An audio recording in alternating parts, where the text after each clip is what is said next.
Les palmiers, le soleil, la plage, on est à Cannes pour le Festival international des jeux de Cannes. Moi ça fait super plaisir parce que c'est la première fois que je peux venir tout simplement. À chaque fois je voyais ça à travers les réseaux sociaux comme vous là actuellement et je me disais j'aimerais bien y être. Et franchement je vous comprends parce que il faut y être. Et maintenant que j'y suis, je vais pouvoir vous partager ça dans cette vidéo. Et bien vous allez voir que c'est vraiment un moment à ne pas manquer si on aime un petit peu le côté ludique parce qu'il y a plus de 17 000 m² d'exposants, d'éditeurs, d'auteurs qui sont là aussi pour faire tester leurs prototypes. Donc plein de types de jeux et vous verrez que le jeu de figurines a une part qui est de plus en plus importante dans le jeu de société et puis dans le monde du jeu tout simplement. Donc je vais vous emmener avec moi, vous verrez que j'ai eu pas mal de coups de cœur sur ce salon, donc j'ai pas su choisir, donc je vous ai fait une vidéo Melting Pot avec vraiment tout ce qui m'a plu, donc il y en aura un petit peu pour tout le monde, mais vraiment pas mal de jeux de figurines et pas mal de jeux experts. On y va.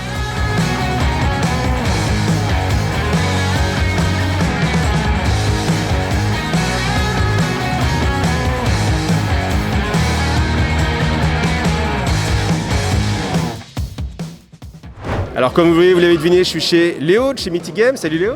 Salut Guy. Moi ça fait super plaisir parce que c'est la première fois qu'on peut se rencontrer en vrai. C'est vrai qu'on avait déjà discuté, mais là avec Cannes, on peut enfin se rencontrer en vrai. Et c'est le plaisir partagé puisque c'est pareil. Moi si je regardais tes vidéos, je suis content de te voir en vrai. Alors qu'est-ce que tu nous as rapporté sur le festival? Sur le stand Mythic Games cette année, nous avons 7 tables, dont des tables de démo et une table de peinture et une table d'avant-première. Alors dans les tables de démo, on a une table de Steam Watchers, donc les gens peuvent jouer avec des figurines peintes s'il vous plaît. On a une table d'Enchanters, donc jeu familial qui correspond bien à Cannes, jeu de cartes également disponible. On a 3 tables de Super Fantasy Brawl, une table de peinture avec Seb qui peint et qui donne des conseils aux gens. Seb, Seb je pense. Est-ce que c'est pas le niveau au-dessus de... Qu'est-ce qu'il y a au-dessus de peindre? Il y a faire des petits chefs-d'œuvre. Il magnifie des figurines. On peut pas dire peindre, il magnifie des figurines. Exactement. Ouais, on est très content de l'avoir et c'est vrai que ça nous permet de mettre en valeur nos figurines à chaque fois. C'est vrai que vous le savez, mais c'est une vraie plus-value. C'est vrai que quand on voit les figurines peintes, forcément, ça magnifie le travail des sculpteurs aussi. Donc, ça rend une toute autre impression, c'est certain. Et il n'y a pas besoin d'ailleurs de peindre aussi bien que Seb. Même des figurines tabletop, sur un plateau de jeu, tout de suite, ça change. Et puis on a une table de présentation de notre prochain gros projet qui est un Astir. Un Astir. Dans cette vidéo, on va vraiment survoler le projet, mais après, on va faire une vidéo spécifique, rien que sur un Astir. Alors, en 30 secondes, c'est dans un univers d'Heroic Fantasy, dans le passé de la Terre. Ça va être un jeu un petit peu inspiré des beat'em up de jeux vidéo style Golden Axe. Donc, on va avoir des héros qui vont partir dans une grande quête, qui vont traverser beaucoup d'environnements, qui vont affronter des hordes d'ennemis, des boss, et qui vont pouvoir monter des montures à chaque fois différentes, avec un système, à mon avis... révolutionnaire. Ouais. Ça, je peux le dire. Toi, tu peux pas, mais moi, je peux le dire. Alors, une des nouveautés pour Mythic Games sur Salon, c'est qu'enfin, vous avez des boîtes à vendre directement sur Cannes. Et oui. Qu'est-ce qu'on a? Super Fantasy Brawl, puisque la version boutique va bientôt sortir, on la voit là pour la première fois, et on est en train de livrer le round 2, qui propose en effet un découpage comme pour les boutiques. Donc c'est ce que sont en train de recevoir les backers en ce moment. On a du Enchanters, qui lui aussi va arriver en boutique. Alors la version qu'on propose là, c'est la version Kickstarter, de luxe, la version de luxe, mais en boutique, il y aura des boîtes plus petites et des extensions. Et on vend aussi Steam Watchers, pareil, la version boutique, alors qu'il y aura une version, la version de luxe, alors qu'il y aura une version boutique un peu plus... plus light. Voilà. C'est normal, vous avez pledgé sur Kickstarter, vous êtes privilégié, c'est normal. Voilà, exactement, et ça sera toujours comme ça. Les gens qui vont sur Kickstarter, ils auront toujours le meilleur deal. Bon alors ça c'est bien gentil, mais pour les gens qui peuvent pas venir à Cannes, qu'est-ce que vous proposez? Eh bien déjà, il y a pas mal de choses qui sont disponibles sur notre e-shop. C'est-à-dire que tous ces jeux-là sont disponibles sur e-shop. Donc on peut acheter Steam Watchers, on peut acheter Solomon Kane, la vague 2, elle est en ce moment disponible. On va faire un reprint très bientôt au mois de mars de toute la gamme. On peut acheter Super Fantasy Brawl. Il y a aussi des pledge managers qui sont ouverts, donc si les gens sont intéressés par Monster Apocalypse, c'est possible, par Rise of the Necromancer, c'est possible, et même Hell. Donc Hell, on ferme le pledge manager au mois d'avril. Et ensuite, il va y avoir également une sortie boutique pour différents jeux. Donc, directement avoir sa boîte sans attendre. Voilà, et donc là, si on ne veut pas acheter sur notre site ou si on veut simplement l'acheter en boutique, il y aura d'abord Super Fantasy Brawl qui va arriver en boutique au mois de mars, puis il y aura Enchanters, puis il y aura Steam Watchers et sans doute aussi très bientôt Six Siege. Alors, on parle un petit peu de Fantasy Brawl. Est-ce que vous allez faire vraiment des tournois? Parce qu'il y avait ça qui était en question. Est-ce que c'est quelque chose qui va être maintenu? Ah mais complètement, plus que jamais. On a une grosse distribution, on a une énorme attente en France et beaucoup de précommandes. Rien que sur la France, c'est la France qui est le pays où Super Fantasy Brawl a le plus marché. Donc on va faire des tournois, on va faire des animations, des opérations spéciales en boutique. On prépare même la saison 2 qui arrivera plus tard. On va laisser le temps de peindre les figurines. Voilà, et le jeu doit s'installer aussi, il faut lui laisser le temps de s'installer. Mais il y aura une saison 2, et donc elle sortira exclusivement en boutique, elle ne sortira pas sur Kickstarter. C'est un jeu qui est amené à vivre en boutique. Et donc, jeu organisé, tournoi, et tout ça en boutique. Ok, super, donc il y en a pour tout le monde. Bah écoute, merci beaucoup Léo, bon salon et à bientôt. Merci à toi Iggy, à bientôt. Donc ce qui est important de noter, c'est que chaque éditeur va avoir en fait son propre espace. Donc là, on est sur l'espace de BlackRock Game, où à chaque fois vous avez les animateurs de chez BlackRock qui sont là pour faire jouer la famille. Donc ce qui est pas mal, c'est d'essayer de réserver en fait vos places. Si vous avez un pote qui est dans les animateurs, ça peut être une bonne chose aussi. On est au showroom Néoludis, donc Néoludis c'est un distributeur, c'est-à-dire que c'est celui qui va faire le lien entre l'éditeur et le magasin pour vous ayez vos jeux en boutique. Donc moi, il y a pas mal de petites choses qui m'ont plu sur ce stand, donc je vous emmène avec moi, on va regarder ça. Dice Throne, c'est un des petits coups de cœur parce que c'est un jeu qui est vraiment simple à mettre en place. Si vous aimez King of Tokyo, vous connaissez la mécanique. En gros, vous avez des dés, vous les lancez, ça vous permet en fait d'avoir des combinaisons. Ces combinaisons, elles vont vous servir à déclencher en fait des combos sur vos cartes. C'est un jeu de position, donc la première saison est déjà sortie. La première saison, c'est 4 boîtes. Dans chaque boîte, vous avez 2 personnages. C'est un jeu de position vraiment assez direct. Il n'y a pas trop de filouterie. Le but, c'est vraiment de péter la tête à l'autre. La saison 2 va bientôt sortir, un nouveau 4 personnages, donc là on va être déjà sur un gros panel de personnages jouables et avec un mode aventure qui va sortir. Donc le mode aventure, ça va être un mode coopératif pour ceux qui justement n'ont pas envie de se taper dessus. Et bien voilà, comme ça vous avez ce mode coop. Donc ça c'est vraiment quelque chose qui a fait beaucoup parler de lui. Donc si vous aimez King of Tokyo ou genre de mécanique rapide, franchement ne passez pas à côté, c'est un très bon jeu. Alors vous savez, moi j'aime beaucoup tout ce qui est ambiance Mad Max avec des véhicules customisés. Là on a La Mort aux Trousses version française, donc qui est un jeu qui est en Kickstarter actuellement et qui a été prolongé du fait de son succès. Donc jusqu'au mois d'avril, vous pouvez pledger pour avoir ce jeu. L'avantage, eh bien, c'est que si vous n'avez pas d'amis pour jouer à Gazland, c'est un jeu qui se joue en solo avec un système en fait de quête. Au fur et à mesure, vous avez des chapitres qui vont se débloquer. Donc bien sûr, votre voiture va devenir de plus en plus puissante, les ennemis vont devenir de plus en plus monstrueux, et puis vous pourrez parcourir comme ça les terres arides sur cette aventure. Salut à tous, donc moi je suis Lies, je suis l'auteur de l'univers Arakan. Et on va vous parler d'Arakan Wars, le jeu de cartes d'affrontement. C'est notre premier jeu issu de l'univers, qui est en production actuellement et qui sera disponible à partir de septembre-octobre dans les boutiques. Donc moi j'ai eu l'occasion, alors je vais pas te mettre une rouste à la Mimar parce qu'il a réussi à gagner le méchant, mais en fait c'est un jeu qui est assez sympa parce qu'il y a pas mal de stratégies et de bluff. Est-ce que tu peux nous en parler un petit peu? Ouais, donc jeu de cartes vraiment d'affrontement, chaque joueur a 23 cartes, et ça se joue en 9 rounds, et chaque joueur pose 2 cartes face cachée par tour, on révèle, donc une grosse partie du sel est dans le bluff tour par tour, et après on va soit choper les lieux de l'adversaire, soit occuper des places stratégiques pour l'empêcher d'évoluer. Puis à la fin, celui qui gagne, celui qui a encore le plus de points présents sur la table. Donc ça, c'est une mécanique intéressante parce qu'on a ce coup en point qui est la valeur d'armée, on va dire, et en plus ce coup en point qui est à la point les points de victoire qu'on va marquer. Donc ça, c'est une plutôt bonne trouvaille. C'est ça, ouais. Les différences de plein de jeux de cartes, nous on est plutôt parti sur un système de fiches d'armée. On est des enfants de Warhammer, on va marquer 40 000, donc on fait des fiches d'armée. Donc c'est 23 cartes pour 125 points maximum, et tu dois conserver le maximum de points à la fin des 9 rounds. Et voilà, septembre-octobre, 4 factions dans la boîte de base. T'as une idée du prix un petit peu ou pas? On est aux alentours de 48 € titre indicatif, boîte de base. Après on a des extensions qui vont permettre de deck builder, et il y a plein de belles choses qui arrivent derrière. Okay. Eh bien écoute, merci. Merci à vous. Ciao ciao. Donc bien sûr le festival c'est aussi l'occasion de faire des emplettes, donc il y a plusieurs stands en fait avec des magasins. Donc là on a vraiment beaucoup de choses qui sont présentées. C'est aussi l'occasion, si vous n'avez pas forcément de magasin de près de chez vous, eh bien de vous faire plaisir et de repartir directement avec vos coups de cœur du salon.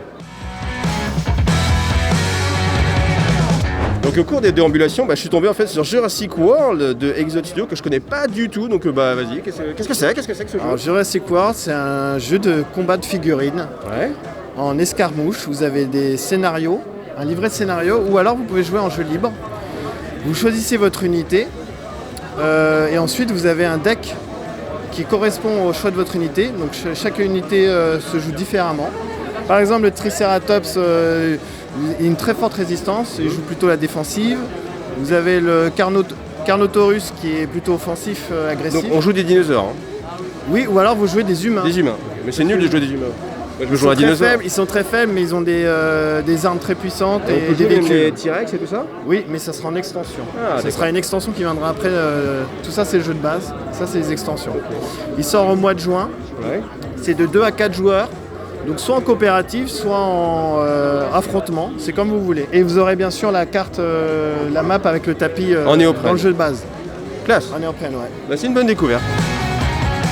Alors après on arrive à une zone qui est un peu plus tranquille parce que c'est la zone de restauration. Donc il y a 2 zones de restauration, une qui est à ce premier étage et une autre, si vous êtes malin, vous montez 2 étages et vous avez une vue formidable. Après petit tips, vous pouvez aussi précommander en fait votre repas et venir directement le chercher à des plages horaires, ça peut être une bonne façon de ne pas faire la queue. Donc là on arrive sur l'espace qui est réservé en fait aux enfants, donc quand je dis réservé bien sûr c'est aussi pour les parents, mais c'est vraiment tout l'espace qui est le plus familial, donc déjà vous avez un espace qui est beaucoup plus grand pour permettre à tout le monde de pouvoir s'amuser, et puis vous avez les jeux qui sont orientés vers les enfants. Faut éviter les attaques de Pikachu.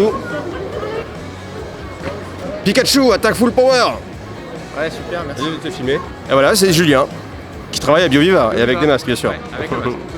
Donc, vous voyez, c'est ça aussi qui est important avec les salons, c'est de rencontrer en fait du monde. Et moi, c'est vraiment une des parties que j'adore. Et je pense que c'est même la partie préférée. C'est tout l'aspect communautaire. Alors là, vous voyez, vous êtes aussi avec tout ce qui est figurines, produits dérivés, donc de la Batmoto, du Bat Boomerang et du Dragon Ball Z, qui a vraiment encore une grande place. Et vous allez le voir sur IGTV, Dragon Ball Z, ça a vraiment sa place.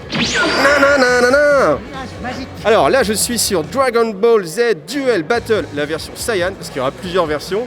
Donc je suis avec un des auteurs, Nicolas. Donc si tu pouvais nous présenter un petit peu l'univers du jeu, ça on va le connaître, mais un petit peu comment ça va se passer. Ok, bon, je pense que tout le monde connaît Dragon Ball, je vais aller directement à l'efficacité. Donc c'est un jeu, on peut regarder un petit peu le plateau, c'est un jeu de figurines, de duel de figurines, où en fait 2 joueurs vont s'affronter, constituer leur équipe, voilà, et en fait se foutre sur la gueule, grosso modo. La particularité, c'est qu'il y a aussi les boules de cristal à être trouvées dans le décor. Donc ça, les actions de jeu, de Donc ça fait plusieurs façons de gagner, soit façons tuer de l'adversaire, soit les boules de cristal. soit marquer des points de victoire, et on en Marquer des gagne points de beaucoup avec les boules de cristal, ou on ressuscite, bien entendu. Et donc comment se passe un personnage que je peux vous présenter là. Chaque personnage a sa tuile avec sa réserve de points de santé et de ki, donc son énergie. Son petit dé, personnage qu'on lancera à chaque début de tour pour obtenir des petits bonus, et sa figurine qui va nous permettre de nous déplacer sur la zone de jeu. Bien sûr, chaque carte aussi a ses propres techniques. Chaque personnage est unique et va Tout ce faire qu'on va retrouver dans l'anime. Voilà, dans l'animé. Ouais, j'ai noté qu'en fait, tu t'étais quand même beaucoup attaché à ce que tout ce qu'on trouve dans l'anime soit vraiment retranscrit dans le jeu et qu'il y ait vraiment cette notion-là. On part pas dans des délires genre Raditz qui se transforme en Super Singe. Ah, attends, le mec il lance un pic direct comme ça. Oui, non. Ouais, non, on s'est attaché à ça. En fait, c'est peut-être aussi un choix de la licence. Et, Ouais. en fait, c'est la licence qui nous a pris en étau comme ça.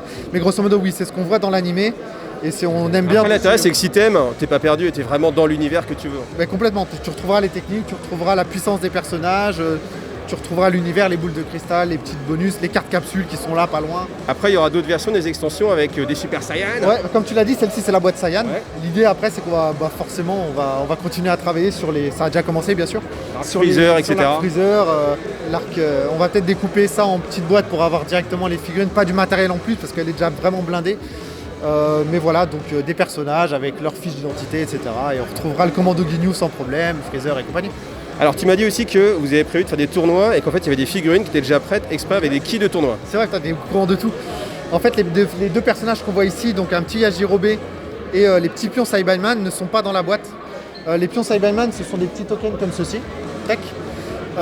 On peut les récupérer dans les tournois, chaque participant. Alors ça sera pour les boutiques qui en organisent, ils auront des kits tournois exprès qui leur en soient alloués, qui seront disponibles. Le vainqueur lui repart avec Yajirobe, qui sera le seul personnage de puissance 1 dans le jeu bien sûr. Mais qui est sympa, qui a une petite... qui ne peut pas être ciblé par les techniques, il reste caché, il court partout, il a sa petite gameplay à lui quoi. C'est une petite particularité, ok. Eh bien écoute, merci beaucoup et puis à bientôt.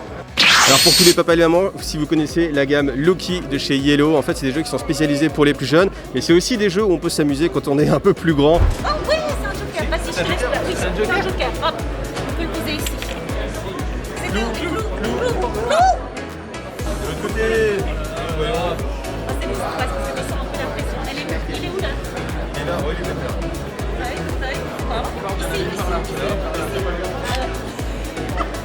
Vas-y. Je sais pas, clou. Les gars. Non, mais c'est bon. Elle est tombée dans l'eau. Elle accélère à la fin, non? On est d'accord? Ouais, Donc, on avait super bien commencé. c'est lui qui t'es croisé les bras, toi. Donc là vous l'avez vu avec Sonia et puis avec Joe, on a fait une partie. C'est du memory. Alors memory, je suis pas trop fan en général, c'est pas le genre de jeu qui m'intéresse. Mais là c'est vrai qu'il y a cette dynamique en fait, on est tous ensemble et on a la pression parce que la balle au fur et à mesure est en train de descendre. Et honnêtement, je suis vraiment bien amusé. Donc si vous cherchez un petit jeu comme ça avec un beau matériel qui va attirer en fait vos enfants et si vous avez envie de jouer en famille ou entre amis, eh bien n'hésitez pas. Dodo, c'est un petit coup de cœur. Et oui, qui dit Festival de Cannes dit aussi grande star du cinéma. Et là, je suis avec l'ami Chewbacca. Alors, est-ce que il est bien ce festival pour toi? Ah oui, tout à fait. Moi, je suis tout à fait d'accord. Donc, n'hésitez pas. Est-ce que tu as quelque chose qui t'a vraiment marqué dans ce festival? Ah, ok. Bon, écoute, je suis très content en tout cas de t'avoir interviewé. Ah, bah, je suis bien d'accord. Après, bien sûr, on a aussi tout un espace consacré aux jeux de rôle, avec des livres, avec des figurines aussi de temps en temps, mais surtout avec beaucoup de dés. Voir un peu les nouveautés sur le stand de Mars Code Aurora. Ouais, eh ben, il y a des nouveautés sur Mars Code Aurora en plus. Il y a des petites C'est annonces. pour ça que je suis venu. Tu le verras dans cette vidéo que tu es en train de regarder peut-être quand tu regarderas Ça marche. Voyage temporel. Trop cool. Bonne journée. À bientôt, salut. Alors amis figurinistiques, on a plutôt une bonne nouvelle à vous annoncer, quelque chose qui est en développement et qui va sortir vraiment très très prochainement. Donc je suis avec Joss de Daedalus. Est-ce que tu peux nous parler un peu de ton futur projet qui est tout frais, tout chaud? Alors on est en train de développer une solution de production de figurines en France aujourd'hui avec un matériau qui est assez récent qui s'appelle de la Sayo-Resin qui a été développé par une société espagnole qui s'appelle Sayocast. Et l'idée c'est d'offrir des solutions de production pour des débouchés dans le jeu de plateau et aussi dans le jeu de figurines. On a déjà approché des marques bien connues de la communauté. On peut citer Oui, Mars Code Aurora par exemple. Mars Code Aurora. Alchemy, par exemple. TGCM. Kairis. Kairis pas sur la prod. TGCM pas sur la prod. Mais Kairis. On a déjà discuté avec eux à Octogone. On doit reprendre contact avec eux, donc j'ai intérêt à les contacter avant que cette vidéo ne sorte. Non, comme ça, tu mets la pression pour que moi aussi je sorte vite tes vidéos. Qui permettra effectivement d'offrir une solution de tirage localisée en France. Avec un matériau qui est super intéressant parce qu'il y a une finesse de détail qui est vraiment qui est assez époustouflante. C'est de la qualité de résine quoi. Solidité aussi. Et je dirais plus flexibilité. Ouais, flexibilité, c'est vrai. Ouais, voilà, qui est proche en termes de propriété mécanique, qui est proche de celle du plastique, du PVC, donc qui est vachement moins cassant que de la figurine en résine et donc qui est quand même vachement adapté pour du jeu.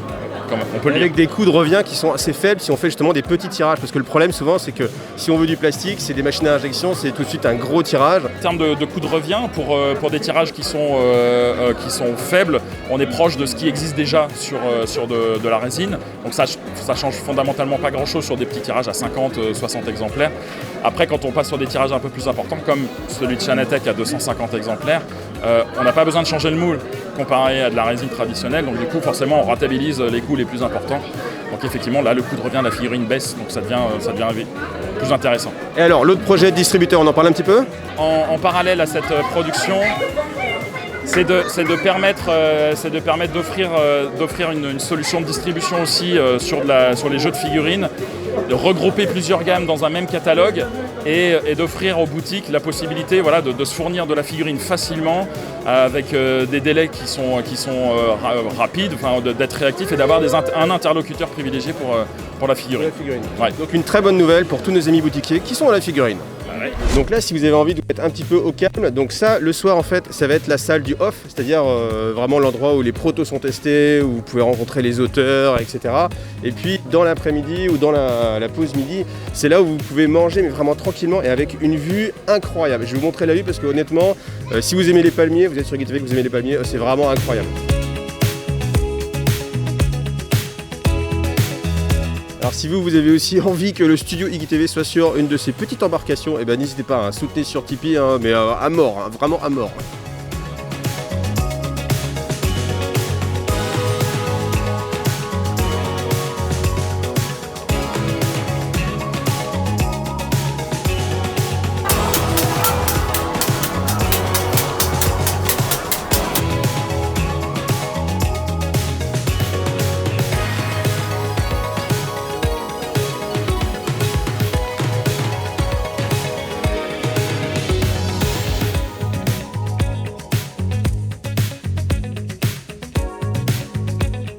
Alors si vous suivez la chaîne, Malia vous connaissez parce que ça fait plus de 2 ans que je vous en parle depuis Octogone. Donc là je suis de nouveau avec Cyril. Salut Cyril. Salut. Donc illustrateur, dessinateur. Ouais, du monde de Malia. Du monde de Malia, complètement de tout l'univers. Tout l'univers, ouais. Alors Malia, ça a pas mal évolué parce que depuis 2 ans en fait vous étiez censé vous lancer en Kickstarter juste après Octogone quasiment. Et puis maintenant ça a un petit peu évolué, alors comment ça se passe? On est passé du coup en studio de créa avec la boîte de jeu, qui nous ont apporté énormément de choses, tant sur l'ergonomie mais même sur les figurines, puisqu'on aura de nouvelles figurines que nous on ne pouvait pas se permettre à notre échelle. Donc c'est top, on est ravis de la collab avec eux. Et ça va bientôt se lancer puisque ça sera lancé le 15 mars. Voilà, donc le 15 mars, vous allez pouvoir vous lancer enfin dans Malia, parce que moi sur la chaîne il y a des gens, ils étaient au taquet. Donc il y aura aussi une vidéo qui va être dédiée à Malia, que vous allez pouvoir voir vraiment en détail. Donc là, est-ce que tu peux présenter rapidement comme ça l'univers du jeu et puis un petit peu comment ça joue? Jeu full coop de 1 à 5 joueurs, c'est un jeu narratif où des scénarios vont vous permettre de vivre une aventure mais qui soit la vôtre avec plein de choix. Le côté narratif, je pense que c'est vraiment la particularité en fait de Malia. Je pense que c'est vraiment là-dessus que ça a été le plus bossé. Ouais, l'idée c'était de se rapprocher du livre dont vous êtes le héros comme on pouvait l'avoir quand on était gamin. L'idée c'était ça, quoi. Faire un vrai jeu d'aventure. Alors une des particularités de Malia, c'est qu'il y a aussi 2 modes de jeu, donc ils vont s'entrecroiser au cours de la partie. Donc il y a un mode Landcrawler, exploration.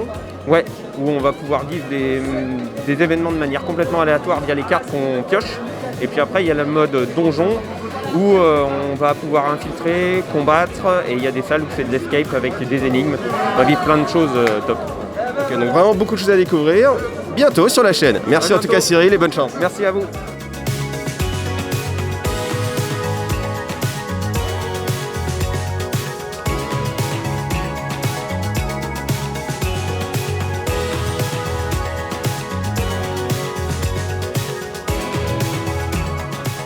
Donc voilà qui conclut cette vidéo où je voulais la rendre la plus immersive pour que vous puissiez voir vraiment ce que c'était le Festival de Cannes, un peu comme si vous y étiez. Si vous avez envie d'avoir plus mon retour personnel, ainsi que celui de Joak et de Mahar, vous avez la rediffusion du live qu'on a fait à notre retour. Là on va plus rentrer dans les détails, on va plus vraiment donner notre avis personnel. Ensuite, si vous avez envie d'en savoir un peu plus, eh bien à venir sur la chaîne, plusieurs choses. Déjà un gros focus sur Conquest, parce que ça a été une énorme surprise pour moi. Honnêtement le jeu, j'apprécie pas jusqu'à maintenant. Et puis après l'avoir essayé en nouvelle version, bah là ça change vraiment tout, hein, ça n'a plus rien à voir. Donc gros focus sur Conquest. Ensuite une vidéo spéciale dédiée à Malia, parce que Malia va bientôt sortir en Kickstarter, donc je vais vous faire une jolie petite vidéo, on va bien rentrer dans les détails. Ensuite, parce que ça a été aussi une des choses les plus plébiscitées au salon, Anastir de chez Mythic Game. On va refaire 2 vidéos, une petite vidéo rapide pour vous mettre le haut à la bouche, et puis après moi j'irai chez Mythic pour vous faire une belle grosse vidéo aussi avant le lancement du Kickstarter. Donc pas mal de choses à venir sur la chaîne. Merci à tous ceux qui m'ont soutenu jusqu'ici. Merci énormément à Joachim de l'Interlude Boutique Amboise, petite pub, parce que sans toi vraiment j'aurais pas pu y aller et ça aurait été vraiment très compliqué. Merci aussi beaucoup à Joseph qui me soutient aussi depuis beaucoup d'années, et puis merci à tous ceux qui m'aident et qui font que la chaîne puisse continuer. Voilà, merci à tous et à bientôt. Salut à tous.